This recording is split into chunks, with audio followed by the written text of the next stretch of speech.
subscribers. എനിക്കറിയാം മാഷേ, മാഷിന് എന്നോട് എന്തോ ഒരു താല്പര്യമുണ്ട്. മാഷ്ക്കറിയോ, കുറച്ച് ദിവസമായിട്ട് കണ്ണടച്ചാലും തുറന്നാലും ഒരേ ആളിന്റെ രൂപം മനസ്സിൽ.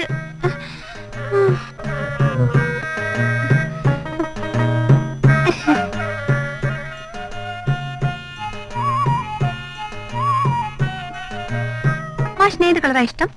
പച്ച. അയ്യോ, എനിക്കും പച്ചയാ ഇഷ്ടം. മാഷിന് പച്ച നന്നായി ചേരും. പച്ച നിറത്തിലുള്ള പാന്റ് ഷർട്ട് ഇട്ടാ മാഷിനെ കാണാൻ നല്ല രസായിരിക്കും. പിന്നെ ഒന്നുമില്ല, ധൈര്യമായിട്ട് പറഞ്ഞോളൂ. ഇവിടെ ആരുമില്ലല്ലോ. പറയണമെന്നുണ്ട് മാഷെ, പക്ഷെ ഭയങ്കര നാണം വരുന്നു. നാണപ്പിരിക്കില്ലല്ലോ, പക്ഷെ നമ്മൾ ചില സമയത്തൊക്കെ മറക്കണം. ധൈര്യമായിട്ട് പറഞ്ഞോളൂ. മാഷെ, ഞാൻ പറഞ്ഞ മാഷിനത് വല്ലാണ്ടാവില്ലല്ലോ? ഒരു വല്ലാണ്ടില്ല, എന്താ വെച്ചാൽ ധൈര്യമായിട്ട് പറഞ്ഞോളൂ. മാഷിന് ഈ കഷണ്ടത്തിൽ മാത്രമേ ഉള്ളൂ ഒരു കുറവായിട്ട്.